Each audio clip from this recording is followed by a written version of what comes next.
Kairali news exclusive. സംസ്ഥാനത്തെ സർക്കാർ സ്കൂളുകൾ നാഥനില്ലാ കളരിയാകുന്നു. 944 സ്കൂളുകളിൽ മേധാവിമാരില്ല. നിയമനം നടത്താതെ പൊതുവിദ്യാഭ്യാസ വകുപ്പ്. ഒഴിവുകൾ സ്ഥിരീകരിച്ച മന്ത്രി എൻ ഷംസുദ്ദീൻ നിയമസഭയിൽ നൽകിയ മറുപടിയും കൈരളി ന്യൂസിന് ലഭിച്ചു.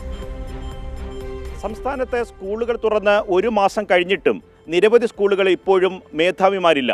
944 സ്കൂളുകളിലാണ് പ്രിൻസിപ്പാളും ഹെഡ്മാസ്റ്റർമാരും ഇല്ലാതെ പ്രവർത്തിക്കുന്നത്. UR പ്രദീപ് MLA നിയമസഭയിൽ ചോദിച്ച ചോദ്യത്തിന് പൊതുവിദ്യാഭ്യാസ വകുപ്പ് മന്ത്രി തന്നെ ഇക്കാര്യത്തിൽ വ്യക്തമായ ഉത്തരം നൽകി. ഹയർ സെക്കൻഡറിയിൽ 87, ഹൈസ്കൂളിൽ 260, UP സ്കൂളിൽ 151, LP സ്കൂളിൽ 446 പ്രധാന അധ്യാപകരെ നിയമിക്കാറുണ്ട്. ആകെ 944 പ്രധാന അധ്യാപകരെയാണ് സംസ്ഥാനത്തെ സ്കൂളുകളിൽ നിയമിക്കാനുള്ളത്.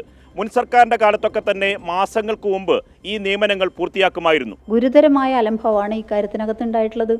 അധ്യയന വർഷം ആരംഭിക്കുന്നതിന് മുമ്പേ തന്നെ പുതിയ മന്ത്രിസഭ അധികാരത്തിൽ വന്ന ഘട്ടത്തിൽ തന്നെ KSTA വിദ്യാഭ്യാസ മന്ത്രിയെയും അതോടൊപ്പം തന്നെ വിദ്യാഭ്യാസ വകുപ്പിൻ്റെ മേധാവികളെയെല്ലാം തന്നെ ഇക്കാര്യങ്ങളെല്ലാം ബോധ്യപ്പെടുത്തുകയും പലതവണ നിവേദനങ്ങളൊക്കെ കൊടുക്കുകയും ചെയ്തിട്ടുണ്ട്. പക്ഷേ അവയൊന്നും തന്നെ നടപ്പിലാക്കുന്ന രീതിയിലുള്ള ഒരിടപെടലുകളും ഈ ഭാഗത്ത് നിന്ന് ഉണ്ടായിട്ടില്ല എന്നുള്ളതാണ്. അതുകൊണ്ട് തന്നെ അക്കാദമികമായ പ്രവർത്തനങ്ങളെ വലിയ രീതിയിൽ അത് പ്രതികൂലമായി ബാധിക്കും. ആഗസ്റ്റ് മാസം 10-ാം തീയതി പാദവാർഷിക പരീക്ഷ ആരംഭിക്കുകയാണ്. 1ാം പാദവാർഷിക പരീക്ഷ ആഗസ്റ്റ് മാസം 10-ാം തീയതി ആരംഭിക്കും.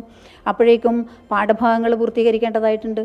പക്ഷേ ഇപ്പോൾ അതിനെല്ലാം നേതൃത്വം കൊടുക്കേണ്ട സ്ഥാപന മേധാവികളുടെ അഭാവം, അതോടൊപ്പം ബഹുഭൂരിപക്ഷ അധ്യാപകർ സെൻസസ് ഡ്യൂട്ടിയുമായി ബന്ധപ്പെട്ട പ്രവർത്തനങ്ങളിൽ ഏർപ്പെടുന്നു.